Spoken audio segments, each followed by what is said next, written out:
সূরাতুল মুলক আল্লাহ বলছেন জাহান্নামীদেরকে একটা প্রশ্ন করা হবে। প্রশ্নটা কি? আল্লাহ নিজে বলছেন, সাআলাহুম খাযানাতুহা আলাম ইয়াতিকুম নাযীর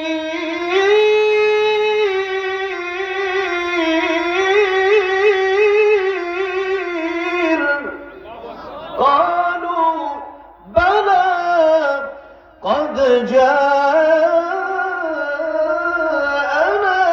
نذير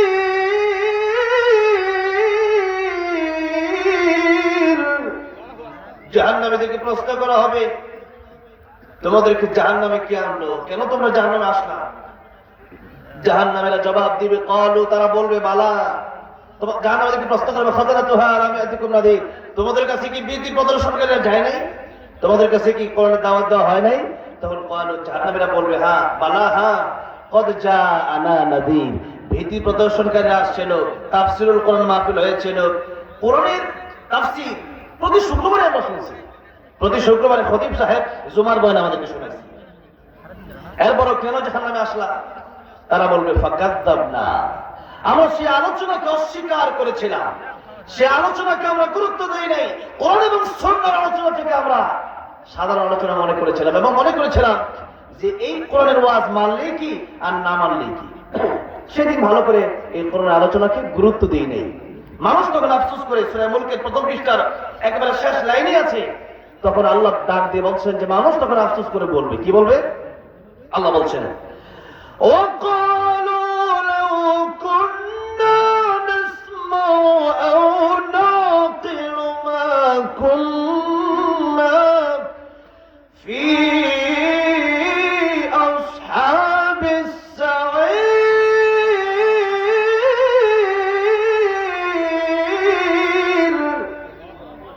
তখন মানুষ, জাহান্নামীরা বলতে শুরু করবে, আরে দুনিয়াতে যদি কোরআনের তাফসীর গুলো শুনতাম, দুনিয়াতে যদি কোরআনের সেই আলোচনাগুলো শুনতাম, সেই ওয়াজ মাহফিলে যদি বসে যদি একটু মনোযোগ দিতাম, আজকে কতই না ভালো হতো।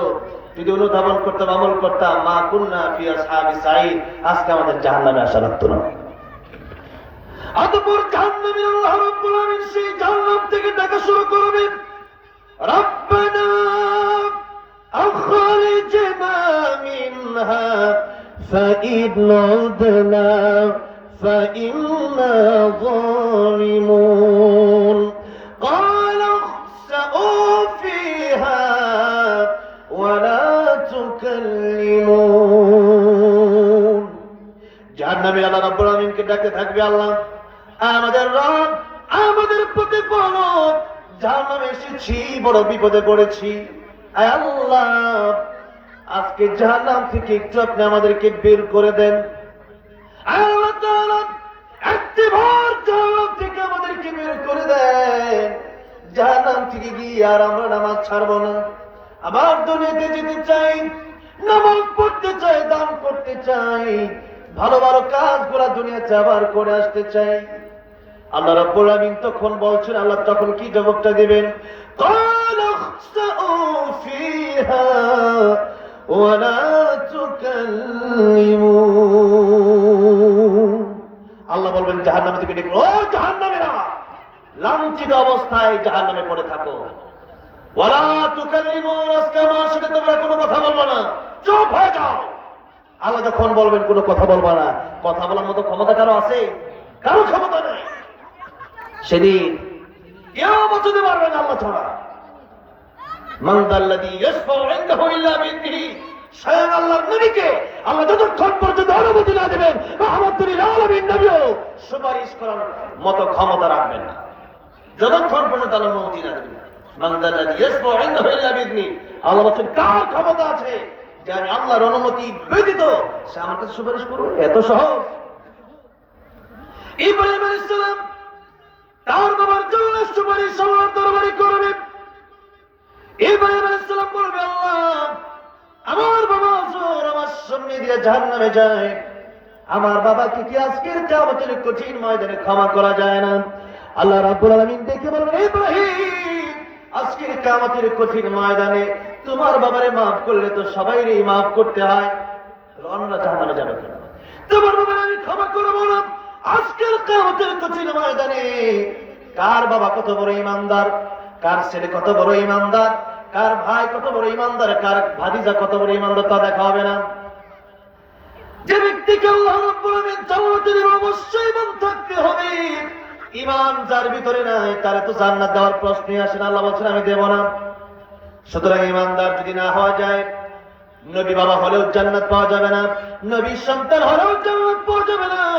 আবু তালিব আমার নবী, আবু তালিবের ভাতিজা হয়ে আমার নবী আবু তালিবের পক্ষে সুপারিশ করার মতো তিনি কোনো সাহস করবেন না, সাহস কার হবে না। ইব্রাহিম আলাইহিস সালাম তার বাবার জন্য সুপারিশ করলেও আল্লাহ তা মঞ্জুর করবেন না। স্বয়ং বিশ্ব নবী রাহমাতুল লিল আলামিন মুহাম্মদুর রাসূলুল্লাহ সাল্লাল্লাহু আলাইহি সাল্লাম তিনি যখন সুপারিশ করা শুরু করে দেবেন, হাউজে কাউসার আল্লাহ রাব্বুল আলামিন আমার নবীকে দান করবেন সেদিন। হাউজে কাউসারের পানি যখন উম্মতকে নবীজি পান করাতে থাকবে, একদিকে অর্ধহাত উপরে সূর্য, আর একদিকে দুনিয়াটা হয়ে যাবে তামাম। এই দুনিয়ার এই যেখানে বসে আছে এটি হয়ে যাবে কিয়ামতের ময়দান।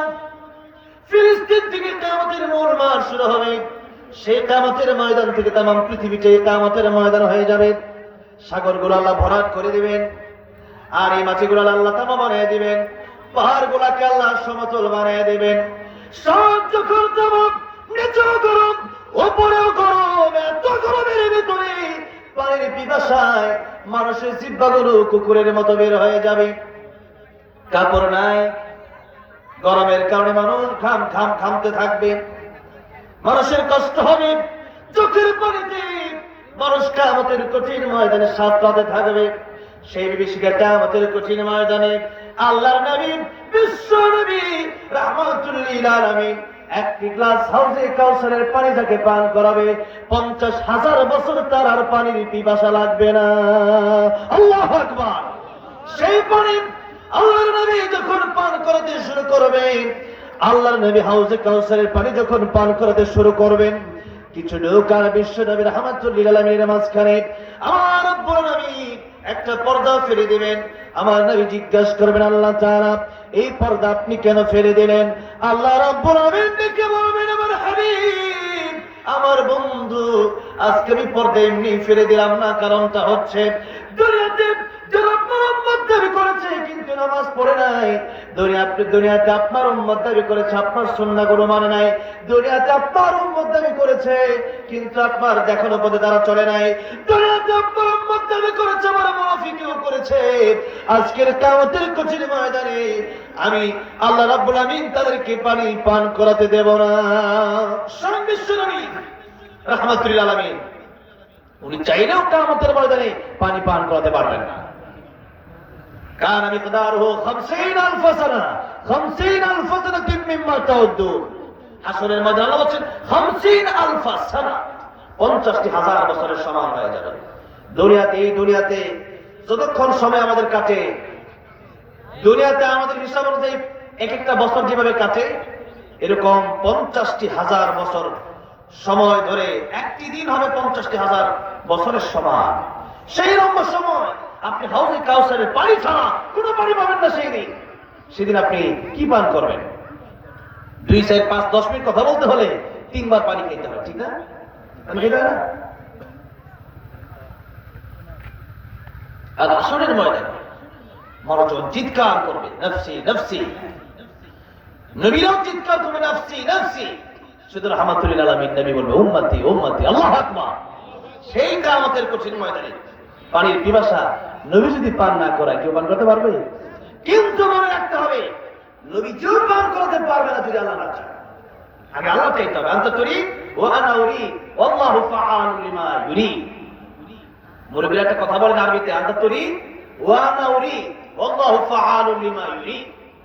আনতা তুরিদ আপনার একটা ইচ্ছা আছে, ওয়া আনা উরিদ এবং আমারও কিছু ইচ্ছা আছে, কিন্তু আমার এবং আপনার ইচ্ছা মতো দিন চলবে না, আমার এবং আপনার ইচ্ছা মতো সব হবে না। আল্লাহু ফাআলু লিমা ইউরিদ। আল্লাহ যদি না চায় তাহলে আমাদের ইচ্ছায় কাজ হবে, আল্লাহর ইচ্ছা থাকা লাগবে। সব কাজে আল্লাহর ইচ্ছা থাকা লাগবে। আর আমাদের কি করতে হবে? দোয়া করতে হবে। আমার ভাইরা বাবাজিরা, শাবান মাস চলছে, এটা খুব গুরুত্বপূর্ণ মাস। এই মাসটা খুবই ফজিলতপূর্ণ মাস। শাবানুশ শাহরি ওয়া রমাদানুশ শাহরুল্লাহ। নবীজি বলেছেন এই মাস আমার মাস, রমাদান আল্লাহর মাস। এই মাসকে নবীজি দিকে ইঙ্গিত করেছেন। নবীজি এই মাসে বেশি বেশি রোজা রাখতেন। সাহাবী জিজ্ঞাসা করে রাসূলুল্লাহ এই মাসে বেশি বেশি রোজা রাখেন কারণ থেকে? নবীজি বললেন এই মাসে রোজা রাখি আমি কারণ এই মাসটা অবহেলিত মাস। আরেকটা হচ্ছে এই মাসে বান্দার আমল নামা শাবান মাসে আল্লাহর দরবারে পৌঁছে যায়। 12 মাসের বাৎসরিক আমলটা কোন মাসে পৌঁছে?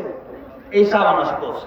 তাহলে আমি নবী চাই এই মাস যেন আমি রোজাদার অবস্থায় যেন আমার আমলটা আল্লাহর কাছে পৌঁছে। সুবহানাল্লাহ। নবীজি রমজানের পরে সবচেয়ে বেশি রোজা রাখতেন শাবান মাসে। আর নবীজি রজব থেকেই প্রস্তুতি নিতেন রমজানে, ঠিক না? 2 মাস আগে থেকেই তো প্রস্তুতি নিতেন, দোয়া করতেন আল্লাহুম্মা বারিক লানা ফি রজব ওয়া শাবান ওয়া বাল্লিগনা রমাদান। আয় আল্লাহ রজবের শাবান আপনি আমাদেরকে বরকত দেন, আল্লাহ কাজে কর্মে বরকত দেন, আল্লাহ হায়াতে বরকত দেন, আল্লাহ সম্পদে বরকত দেন। এই বরকত অনেক ব্যাপক, বরকতের অর্থ আল্লাহ সব দিকে বরকত দেন। আল্লাহ ওই রমজান আসতে যেন আর ইনকামের জন্য ব্যস্ত না হতে হয়, ওই তখন তিনি আমল করতে পারে বেশি বেশি। আল্লাহ হায়াতে বরকত দেন যাতে করে হায়াতে রমজান পর্যন্ত পৌঁছে যায়। এরপর আল্লাহ কাজে কর্মে বরকত দেন যাতে ওই সময় কাজ করে বেশি না করতে হয়। আল্লাহ সম্পদে বরকত দেন যাতে করে এমন সম্পদ হয় রমজানে যেন ওই সম্পদ দিয়ে যেন বেশি বেশি ইবাদত করতে পারি, আর যেন সম্পদের চিন্তা করে ঘোরাঘুরি করা না লাগে। এই বরকতের অর্থ ব্যাপক। নবীজি দোয়া করতেন। ওলামায়ে কেরাম বলেন যে এই শাবান মাসেও এই দোয়া পড়া যাবে, এই দোয়া পড়তে হবে। আল্লাহুম্মা বারিক লানা ফি রজব ওয়া শাবান। এই দোয়া পড়লে ওলামায়ে কেরাম বলেছেন যে আল্লাহ রাব্বুল আলামিন দোয়া কবুল করেন। এখন তো রজব নাই, রজব চলে গেছে, 2 দিন হয়ে গেল শাবানের। তাহলে আজকে 3 তারিখ শাবানের, মাগরিবের পর থেকে তারিখ শুরু হয়ে যায়। তাহলে এই যে শাবান মাস আর আগামীতে যে আসবে রজব মাস, আল্লাহ যদি কবুল করে নেয়, তকদির পরিবর্তন হয় না কিছুর মাধ্যমে, কিন্তু একটা জিনিসের মাধ্যমে তকদির পরিবর্তন হয়ে যায়। ওই জিনিসের নাম হচ্ছে দোয়া। ওই জিনিসের নাম কি? আপনার হায়াত আছে 60 বছর, হায়াত আছে 70 বছর, বাবার বাবার জন্য দোয়া করলে পরে বাবার দোয়াকে আল্লাহ রাব্বুল আলামিন কবুল করে নিয়ে আপনার হায়াত 60 থেকে 70 থেকে 100 বছর পর্যন্ত আল্লাহ রাব্বুল আলামিন বাড়ায় দিতে পারে। আল্লাহু আকবার। হায়াত বাড়ে না কোনো কিছুর মাধ্যমে, দোয়ার মাধ্যমে হায়াত পরিবর্তন হয়ে যায়। হায়াত ঝুলন্ত থাকে, যে কারো 70, কারো 80, কারো 90, কিন্তু এরপর দেখা যায় 100 বছর, 120 বছর পর্যন্ত মানুষ বাঁচে বাবা মার দোয়ার কারণে। জোরে বলেন সুবহানাল্লাহ। আলেমদের দোয়ার কারণে, নিজের দোয়ার কারণে। আর ভাইরা, এই গুরুত্বপূর্ণ মাসে আমাদের মনে রাখতে হবে খালি দোয়া করলে হবে না। আমাদের এমন কিছু কাজ আছে যে কাজগুলো করা যাবে না, কিছু কাজ করা লাগবে, কিছু কাজ ছাড়া লাগবে। আমরা তো নামাজ রোজা হজ যাকাতকে ফরজ মনে করি, আরো বেশ কিছু আমল আছে যেগুলো নামাজ রোজা হজ যাকাতের ভেতরে, তার বাইরে, কিন্তু এগুলো ফরজ। আজকে আমরা সেই বিষয়গুলো আলোচনা করবো। ভাইরা আমাদের বলছিলাম যে একটা দল যাবে জান্নাতে, একটা দল যাবে জাহান্নামে। জান্নাতে যারা যাবে, এরা জান্নাতে যাওয়ার পরে জাহান্নামের দিকে প্রশ্ন করবে যে তোমরা জাহান্নামে গেলা কেন? মা সালাকাকুম ফি সাকার। জাহান্নামীরা জান্নাতীদেরকে উত্তর দেবে।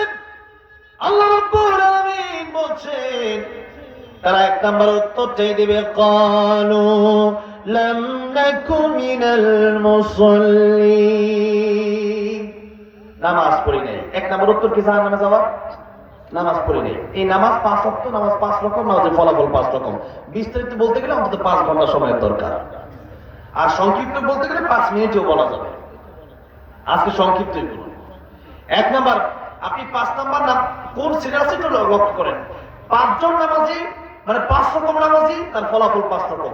5 নম্বর থেকে 1 নম্বরে যাই। 5 নম্বর ওই নামাজি বাৎসরিক মুসল্লি, মাসিক মুসল্লি, সাপ্তাহিক মুসল্লি আছে না আমাদের দেশে? জুমার দিন মসজিদে জায়গা হয়, জায়গা হয় না। ফজরের সময় মসজিদ ভোরেরা খালি থাকে, খালি থাকে না? অনেক সময় এক কাতার হয় না। কিন্তু মানুষ কি, সবাই কি সে চিটাগাং থেকে আসছে, সিলেট থেকে আসছে? সবাই তো এলাকার মানুষ, ঠিক না? কিন্তু নামাজের সময় এত নামাজি দেখা যায় না। ভাইরা বাবাজিরা, তা লক্ষ্য করে দেখুন, নামাজের সময় হয়ে গেলে পরে আমরা ঘুমায় থাকি। অথচ এই নামাজের ব্যাপারে নবীজি বলেছেন মুমিন আর কাফিরের মধ্যে বাইনাল আবদি ওয়া বাইনাল কুফরি তারকুস সালাত। নামাজ মুমিন পড়বে আর কাফের পড়বে না। আজকে মুসলমান হওয়ার পরেও আমরা নামাজ পড়ি না। মুসলমান হয়ে আমরা গর্ব করি, কিন্তু নামাজটা আমরা পড়ি না। অথচ কিয়ামতের ময়দানে নামাজ যারা পড়বে না, নামাজের হিসাব কিয়ামতের ময়দানে সর্বপ্রথম নেওয়া হবে। আল্লাহর নবী বলেছেন, নামাজের হিসাব দিকে যারা পার পেয়ে যাবে, সমস্ত হিসাবগুলো তাদের জন্য সহজ হয়ে যাবে। আর সমস্ত হিসাবগুলো যাদের জন্য সহজ হয়ে যাবে, আল্লাহ রাব্বুল আলামিন তাদের জন্য জান্নাতের ফয়সালা করে দেবেন। যেরকম সুবহানাল্লাহ। আর যাদের নামাজের হিসাব দিতে গিয়ে যারা ধরা খেয়ে যাবে, আউয়ালু মা ইউহাসাবু বিল আবদি ইয়াওমাল কিয়ামাতিস সালাহ। কোনটা হিসাব হবে প্রথম? কিয়ামতের ময়দানে নামাজ, ঠিক না? নামাজের হিসাব দিতে গিয়ে ধরা খেলে সব জায়গায় ধরা খাওয়া লাগবে। আর যারা নামাজের হিসাব দিয়ে ধরা খেয়ে যাবে, সব হিসাবেই যখন তারা ধরা খেয়ে যাবে, তাদেরকে জাহান্নামে পাড়ি দিতে হবে। সেজন্য নামাজ ঠিক, সব ঠিক, নামাজ ঠিক নাই, কিচ্ছু ঠিক নাই। আর নামাজ 5 ওয়াক্ত পড়তে হবে। এবং ইন্নাস সালাতা কানাত আলাল মুমিনিনা কিতাবাম মাওকুতা, নির্দিষ্ট সময়ে নামাজ পড়তে হবে। ফজরটা জোহরটা আসরে পড়লে হবে না, কাজা হতে পারে, তবে আপনি গুনাহগার হয়ে যাবেন। তাহলে 5 ওয়াক্ত নামাজ যদি কেউ না করে, 1 ওয়াক্ত বাদ দিল, ওই 4 ওয়াক্ত ঠিক আছে, ধরলাম ঠিক আছে, কিন্তু 1 ওয়াক্ত পড়লো না কেন? ওই 1 ওয়াক্ত না পড়াটাই কবিরা গুনাহ। আমাদের দেশে মুসা কালিমুল্লাহর কাছে একবার এক লোক আসলো, মহিলা আসলো, জেনাকারী মহিলা, এসে বললো, আল্লাহর পয়গম্বর, আমি জেনা করেছি, আমার একটা বাচ্চা হয়েছে, আমি তাকে হত্যা করেছি, আমার চেয়ে খারাপ কেউ আছে? মুসা কালিমুল্লাহ বললেন, তোমার চেয়ে খারাপ আর কেউ হবে? জিবরাইল আমিন এসে বললেন, তার চেয়ে আরো বড় খারাপ ওই লোক যে ব্যক্তি নামাজ পড়লো না। অথচ আমরা নামাজ পড়ি না, আমরা কি বলি না, নামাজ পড়ি না, এটাকে গুনাহ মনে করি না। একজন জেনা করলে আমরা মনে করি না লোকটা খুব বড় অন্যায় করছে। কাউকে কেউ হত্যা করলে আমার মনে করি লোকটা খুব বড় অন্যায় করছে। কেউ সুদ খেলে আমার মনে লোকটা খুব বড় অন্যায় করছে। কেউ একজনকে আঘাত করলে লোকটা বড় অন্যায় করছে। কিন্তু নামাজ যে পড়ি না, কেউ পড়ে না, ওইটাকে আমরা অন্যায় মনে করি না। নামাজ পড়ে না, লোকটা খুব ভালো, এটা হতে পারে না। যে লোক নামাজ পড়ে লোক ভালো হতে পারে না। ভালো হওয়ার প্রথম সংজ্ঞা হচ্ছে নামাজে হতে হবে, ও সে আল্লাহকে চিনতে হবে, যে আল্লাহকে সে কিচ্ছু চেনে না। আর যে ব্যক্তি নামাজ পড়ে সে ব্যক্তি আসল ভালো, এটা আল্লাহর কাছে প্রমাণিত হবে। একজন বিয়ে করবে, সে যখন অথবা তার ছেলেকে বিয়ে করাবে, মনে করেন আপনার সন্তানকে আপনি বিয়ে করাবেন, একটা পার্টি দেখেন, ঘটক আপনাকে বললো, একটা মেয়ে দেখছে, সব খুব ভালো, মাশাআল্লাহ, ওরা গাজীপুর জেলায় মেট্রিক পরীক্ষায় সবার চেয়ে নাম্বার আগে আছে, ফার্স্ট।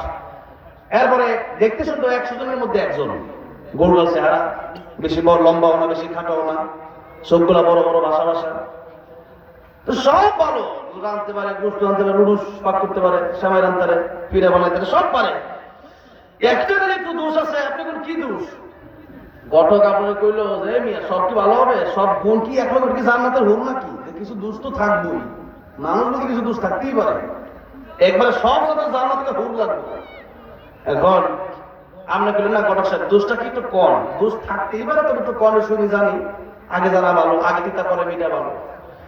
আপনি জানতে চাইলেন, ঘটক সাহেব আপনাকে বললো যে দোষটা হইলো, মনে করেন যে মেয়েটার চরিত্র ভালো না, রাতে দিনে কই থাকে বাপ মাও জানে না, এমন একটা চরিত্র ভালো না। তুমি কাহল মারাতুলি আরবাইন লিমালি হাওয়ালি জামালি হাওয়ালি হাসাবি হাওয়ালি দিন হাফাজ হাবি দাতি দিন এই বলেছিল, মানুষ সাথে দিকে বিয়ে করে, চারটা লিমালিয়া সম্পদ দেখে, বলে জামালিয়া সৌন্দর্য দেখে, বলে হাসাবিয়া বংশ দেখে, বলে দিনহা নেই বলেছেন তোমার দিনদার মেয়ে দেখে বিয়ে করে তোমার ধন্য হয়ে যাও, যেরকম সুবহানাল্লাহ, দিনদার মেয়ে দেখে বিয়ে করো। আর আমাদের দেশে আছে খালি সম্পত্তি দেখে, আমাদের দেশে দুই পক্ষ থেকেই দেখে। আমাদের দেশে এখন ছেলেদের পক্ষ থেকে আরো বেশি দেখে, যৌতুক নেই, হারাম। এই বিয়ে কোনোদিন আরাম বয়ে আনবে না, হারামে আরাম থাকতে পারে না। দেখো আপনি বললেন যে কোন সাহেব এমন মেয়ে দরকার নেই, সব পারে, মেট্রিক পরীক্ষায় পাস, দেখতে শুনতে খুব সুন্দর, এরপরে রান্না বান্না সব পারে, কিন্তু চরিত্র যে মেয়ের ভালো না, ওই মেয়ে ভালো হতে পারে না। ঠিক তেমনি ভাবে একজন মানুষ দান করে, একজন মানুষ দেখতে শুনতে ভালো, একজন মানুষের টাকা আছে, একজন মানুষের বাড়ি গাড়ি সবই ভালো, ব্যবহারও ভালো, লোকটার নামাজ নাই, তার কিচ্ছু নাই, নামাজ যখন সে পড়ে না, তার আর কোনো চরিত্রই থাকে না। চরিত্রের প্রথম মাপার গুণ হচ্ছে সে ব্যক্তি নামাজ পড়ে কিনা। তাহলে 5 নাম্বার নামাজি ওই নামাজি যে নামাজি ঠিকঠাক নামাজ পড়ে, তার জন্য জাহান্নামের ব্যবস্থা আছে। 4 নাম্বার নামাজি, 5 নাম্বার নামাজি যে ব্যক্তি মানে সাপ্তাহিক নামাজ পড়ে, অথবা 5 ওয়াক্ত পড়ে, অথবা 5 ওয়াক্ত 4 ওয়াক্ত পড়ে, 1 ওয়াক্ত পড়ে না। আর 4 নাম্বার নামাজি ওই নামাজি যেই নামাজি নামাজ পড়ে কিন্তু ঠিকঠাক পড়ে না। যেমন নামাজ ভঙ্গের কারণ কয়টা? 19টা। প্রথমটা কি? নামাজ অশুদ্ধ পড়া, নামাজ শুদ্ধ পড়ে নামাজ হবে না। ইন্ডিয়াতে একবার গেছিলাম, ইন্ডিয়া মাহফিলে, সেখানে আমি একজনের পিছনে নামাজ দাঁড়াইছি, ওই নামাজ ভুল করতেছে। আমি আবার নামাজ পড়লাম, আমাকে জিজ্ঞাসা করেন তুমি আবার নামাজ পড়লা কেন? আমি বললাম আমার নামাজে ভুল হয়েছিল, আহলে জরুরি নামাজ হলে তাই আবার পড়লাম। এই জন্য নামাজ যদি ভুল হয়ে যায়, নামাজে কোরআন তেলাওয়াত যদি ভুল হয়ে যায়, নামাজ হবে না, লাহানে জরুরি করে নামাজ ফাসেদ হয়ে যায়। তাহলে এমন নামাজ যেই নামাজ আপনার কোরআন তেলাওয়াত শুদ্ধ, নামাজ শুদ্ধ হচ্ছে। মুসলমান আজকে মুসলমান হয়েছে, কোরআনের শিক্ষাকে আপনি শিক্ষাই মনে করেন না। একজন কোরআন শিখেছে তাকে আপনি গুরুত্বই দেন না। একজন যদি ডাক্তার হয়, কি করেন? হসপিটালের ডাক্তার, মাশাআল্লাহ বিশাল ব্যাপার। আপনি কি আমি ব্যারিস্টার, বিশাল ব্যাপার। আপনি কি আমি ইঞ্জিনিয়ার, বিশাল ব্যাপার। যদি কয় যে আমি একজন হাফেজ মাওলানা, ও আচ্ছা, তখন কেমন জানি একটু মানে ওইটা কোনো তার কাছে গুরুত্বই নেই। অথচ এই পৃথিবীতে আলেমদের চেয়ে মর্যাদার কারো থাকতে পারে না। নবীজি বলেছেন কোন আলিমান ও মুতাআল্লিমান ও মুস্তামিআন ও মুহিব্বান লা তাকুন খামিসান ফাতালি। আলেম হও না, আলেমের ছাত্র হও, আলেমের কথাগুলো শোনো, পার নয় অন্তত আলেমকে মহব্বত করি। কিন্তু অনেকে আছে হুজুর হুজুর দেখলেই কর ওই যাইছে মোল্লা কাঠমোল্লারা, ঠিক না? কিন্তু বলেন জন্মের পরে হুজুর লাগে কি লাগে না আজান দেওয়ার জন্য? বিয়ার সময় হুজুর লাগে কি লাগে না? মরার পরেও হুজুর লাগে কি লাগে না? আপনি জন্ম হইলেন তখন হুজুর লাগলো, বিয়ে করলেন তখন হুজুর লাগলো, আবার আপনার সন্তান জন্ম হলো তখন হুজুর লাগলো, আবার যখন মৃত্যুবরণ করবেন তখন জানাজার জন্য হুজুর লাগলো। কিন্তু সেই হুজুরকে আপনি দেখে কাঠমোল্লা বলেন, বোঝা গেল আপনার ইমানের দুর্বলতা। কিছু দুর্বলতা, ইমানের দুর্বলতা। ভাইয়েরা বাবাজিরা, কোরআন তেলাওয়াত বাংলা পড়া জায়েজ নাই। কোরআন বাংলা যারা পড়ে আজকে থেকে বাংলা পড়বেন না, বাংলা কোরআন কিনবেন না। যারা বানাইছে এরকম কালাম আছে কিনা আল্লাহ মাহফুজ জানে। বাংলা কোরআন শরীফ পড়ে কেমন জায়েজ হবে? আলহামদুলিল্লাহ যারা হা পড়বেন কেমনে? আইনের জায়গায় আলামিনের আইন পড়বেন কেমনে? যা পড়বেন কেমনে? সব পড়বেন কেমনে? অনেক অক্ষর আছে আপনি পড়তে পারবেন না বাংলা দিয়ে। তাহলে এই কোরআন যারা পারে, যারা কারি, যারা আলেম, যারা হাফেজ, ইমাম, যারা মাদ্রাসা ওলামায়ে কেরাম, তাদের কাছ থেকে গিয়ে শিখে আসতে হবে। অথবা মসজিদে কোরআন শিক্ষার বয়স্ক কোরআন শিক্ষা চালু করেন, সেখানে কোরআন শিক্ষা দেওয়া হবে প্রতিদিন 1 ঘন্টা। রমজান আগে কোরআন শিখে নেন। এই রমজান এত দামি কেন? রমজান মাসে এত দাম কেন? একটাই কারণ, রমজানে কোরআন নাযিল হয়েছে। আল্লাহু আকবার। লাইলাতুল কদর খায়রুম মিনাল ফিসার। লাইলাতুল কদর এত দাম, হাজার মাসের চেয়ে উত্তম। কেন? এই রাতে কোরআন নাযিল হয়েছে। সুবহানাল্লাহ। আমার তো দাম কেন? আমার ভিতরে কোরআন আছে এই জন্য, ঠিক না? একজনের হালে যখন কোরআন লিখেছেন তখন এর হালের দাম বেড়ে যায়।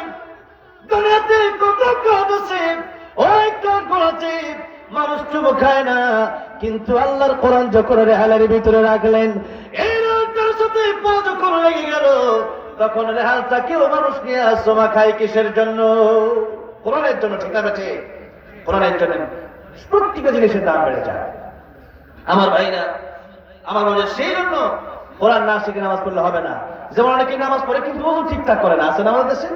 গোসল করে না, গোসল করলো কিন্তু গোসলের 3টা ফরজ আছে। কুলি করে নাকে পানি দেয়, সারা শরীর ধুইলেন, কুলি করলেন না, নাকে পানি দিলেন না, কি গোসল হবে? গোসল না করে নামাজ হবে? হবে না। অনেকে পেশাব করে টিস্যু নেন না।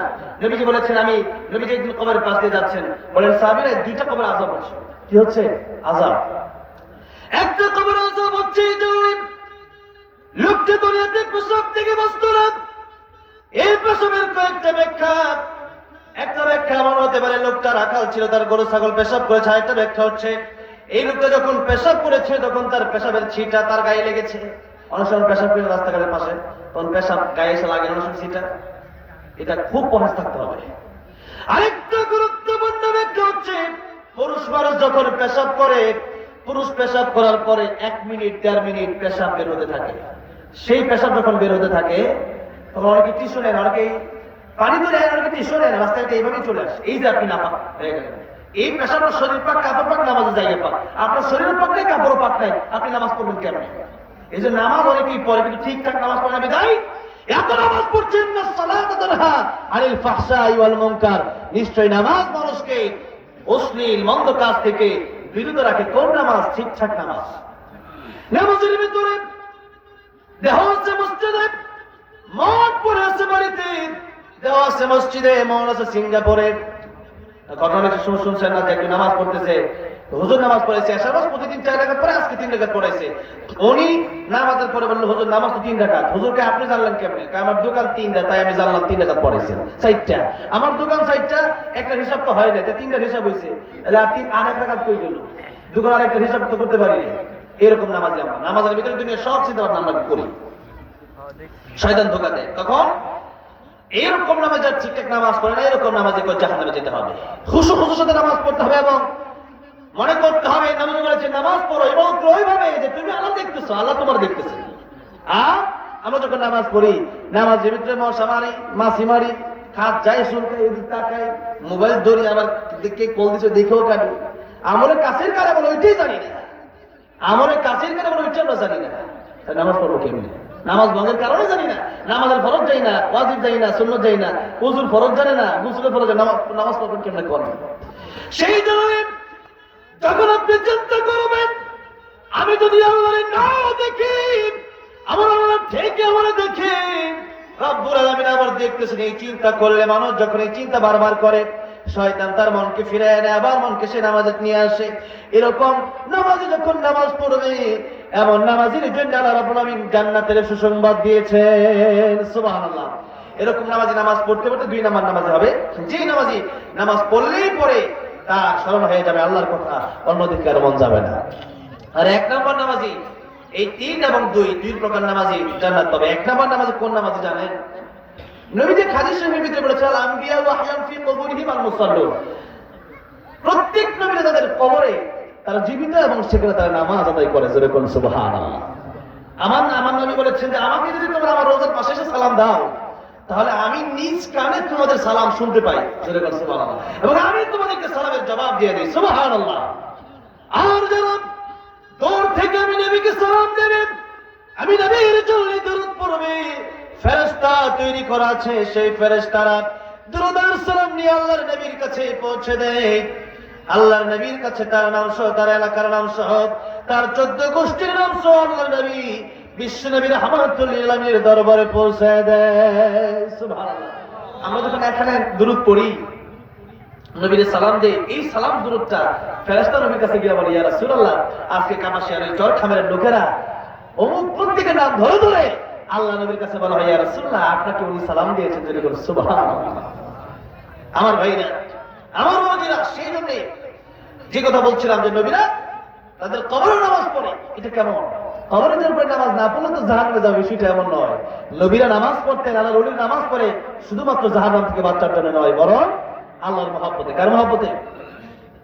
আব্দুল কাদের জিলানী রাহমাতুল্লাহ তাই বলতেন, জান্নাত দোজখ সে রব কা করো, জান্নাত দোজখ সে রব কা করো, आरज़ू है मैं तुझसे देखा करो, आरज़ू है मैं तुझसे देखा करो, अल्लाह रब्बुल आलामीन। জান্নাত জান্নাতে আমি কি করব? আমার বড় ইচ্ছা, জান্নাতে যদি নাও দাও, তুমি আল্লাহর যদি একটা নজর দেখতে পারি, আমি আব্দুল কাদের জিলানীর অন্তরে আর কোনো দুঃখ থাকবে না, সুবহানাল্লাহ। জান্নাতে যাওয়ার পর আল্লাহ জিজ্ঞাসা করেন, ও জান্নাতীরা, তোমরা খুশি নি? তখন জান্নাতীরা বলবে, আল্লাহ, এখনো খুশি হইতে পারি নাই। ও জান্নাতীরা, এই জান্নাতে তোমাদেরকে এত নিয়ামত দিলাম, বাড়ি দিলাম, গাড়ি দিলাম, নারী দিলাম, হর দিলাম, দিলাম, এত নিয়ামত তোমাদেরকে আমি আল্লাহ রাব্বুল আলামিন দিলাম, এরপরও কেন খুশি হলো না? জান্নাতীরা তখন এই কথাটাই বলবেন, জান্নাত তো सबसे यारब क्या करो, जन्नत दोज़ख से यारब क्या करो, आरज़ू है मैं तुझसे देखा करो। আল্লাহ তাআলা জান্নাতের জান্নাতের জন্য শুধু ইবাদত করি নাই, রাতের আরামের ঘুমকে হারাম করে দেই নাই, ঠান্ডা পানি দিয়া ওযু বানায়া তাহাজ্জুদের নামাজ পড়েছি। আয় আল্লাহ, তোমার মহব্বত অন্তরে ছিল, তোমার দেখার বড় ইচ্ছা ছিল। আজকে জান্নাতে এসেছি, জান্নাতে আসার পরে এত নিয়ামত পেয়েছি, কিন্তু দুনিয়াতে শুনেছি তোমার দিদার জান্নাতে নসিব হয়ে যাবে। ফামান কানা ইয়ারজু লিকা রাব্বিহি ফালইয়ামাল আমালান সালিহান ওয়ালা ইউশরিক বিইবাদাতি রাব্বিহি আহাদা। আল্লাহ রাব্বুল আলামিন শিরক মুক্তির যারা আজকে জান্নাতে এসেছে তুমি বলেছো তাদের সাথে দেখা দিও, মোলাকাত করবা। আয় আল্লাহ, তোমার যতক্ষণ না পাবো, তোমার চেহারা যতক্ষণ পর্যন্ত না দেখবো, ততক্ষণ পর্যন্ত আমরা খুশি হব না। আল্লাহ রাব্বুল আলামিন বলবে, ও জান্নাতীরা, তোদের আশা তোদের আবদার আমি আল্লাহ রাব্বুল আলামিন মঞ্জুর করে নিলাম। সুবহানাল্লাহ। অতঃপর আল্লাহ রাব্বুল আলামিন আরশ আজিম থেকে নেমে আসবেন এবং জান্নাতীদের সাথে দেখা করবেন। জোরে করুন সুবহানাল্লাহ। তখন আল্লাহ রাব্বুল আলামিন শুধু দেখাই করবেন না, সূরা রহমান থেকে তার বান্দাদেরকে, জান্নাতি বান্দাদেরকে কোরআন তেলাওয়াত করে শোনাবেন। জোরে করুন সুবহানাল্লাহ।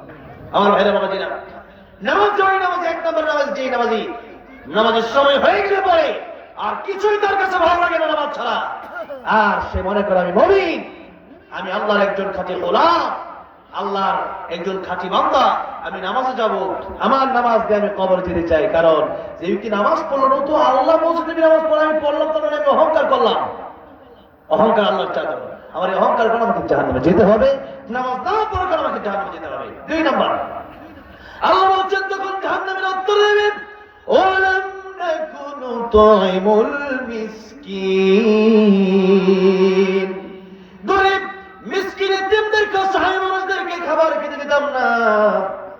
যাকাত অনেকের ফরজ হয়, যাকাত দেয় না। যাকাতটা আপনাকে সাপে পেঁচাবে আর কামড়াবে আর বলবে আমি তো সেই সম্পদ, যে সম্পদের যাকাত দেশ নেই। নাউযুবিল্লাহি মিন যালিক। যাকাত গরিব মানুষ নেওয়াটা তার কর্তব্য নয়, ধনী তার গরিবের কাছে যাকাত দিয়ে দেওয়া, পৌঁছে দেওয়া কর্তব্য। আমাদের দেশে কিছু মানুষ লঙ্গের গামছা দেয়, তাই না? ওটা দিয়া, এরপরে শাড়ি দিয়া, মানুষ এটা 50 জন ক্যামেরা থাকে 20 টাকা, এই 20 ক্যামেরা দিয়ে একবার প্রচার করতে যে আমি তার খুব বড় দানবী।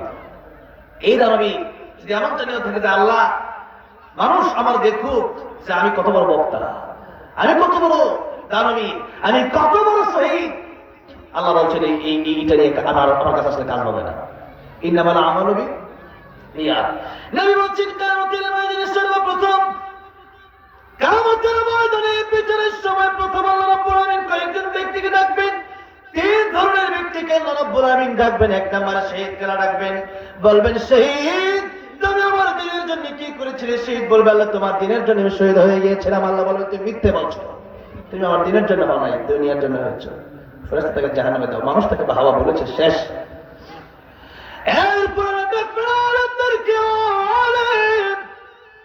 আজকের কিয়ামতের কঠিন ময়দানে তোমার ডাকলাম, আমার দ্বীনের জন্য তুমি কি করেছিলা? আলেম বলবে আল্লাহ তোমার দ্বীনের জন্য ইলম শিখেছিলাম। আল্লাহ বলবেন তুমি মিথ্যে বলছো। চিন্তা করা যায়, আজকে যাদেরকে শেখুল হাদিস বলেন, যদি মনে এরকম নিয়ত থাকে, মানুষ আমার বড় আলেম বলবে, মানুষ বড় শেখুল হাদিস বলবে, মানুষ আমার বড় হুজুর বলবে, কত বড় বক্তা মানুষ বলবে, এতটুকু নিয়ত থাকলে কোনোভাবেই জান্নাতে যাওয়া সম্ভব নয়, জাহান্নামে চলে যেতে হবে। আল্লাহ পাক তারপরে দানবীরকে ডেকে বলবেন, দানবীর তুমি আমার জন্য কি করেছিলে? দানবীর ডেকে বলবে আল্লাহ আমি তোমার জন্য দুনিয়ার সমস্ত সম্পত্তিগুলো মিলিয়ে দিয়েছিলাম। আল্লাহ বলবেন তুমি মিথ্যা বলছো, আমার জন্য তুমি দান করো নাই, দান করেছিলে দুনিয়ার মানুষজন তোমাকে বড়বার দানবীর বলে, বিশিষ্ট দানবীর বলে, দুনিয়ার মানুষের দানবীর বলে শেষ হয়ে গেছে। আজকের কিয়ামতের ময়দানে কোন পুরস্কার, কোন জাযাব, কোন প্রতিদান তোমাকে আমি আল্লাহ রাব্বুল আমিন দিতে পারি না। সুতরাং ফেরেশতা তাকে জাহান্নামের দিকে তোমরা নিয়ে যাও। নাউযুবিল্লাহি মিন যালিক। তাহলে বড় আলেম হয়ে জান্নাতে যাওয়া যাবে না যদি নিয়ত ঠিক না থাকে, বড় দানবীর হয়ে যাওয়া যাবে না নিয়ত যদি ঠিক না থাকে, বড় শহীদ হয়ে যাওয়া যাবে না। ভাইরা বলছিনা, সেই যাকাত আমাদেরকে দিতে হবে। 3 নম্বরে জাহান্নামের উত্তর দেবেন, ওয়া কুন্না নাখুদু মা'আল খায়িদিন।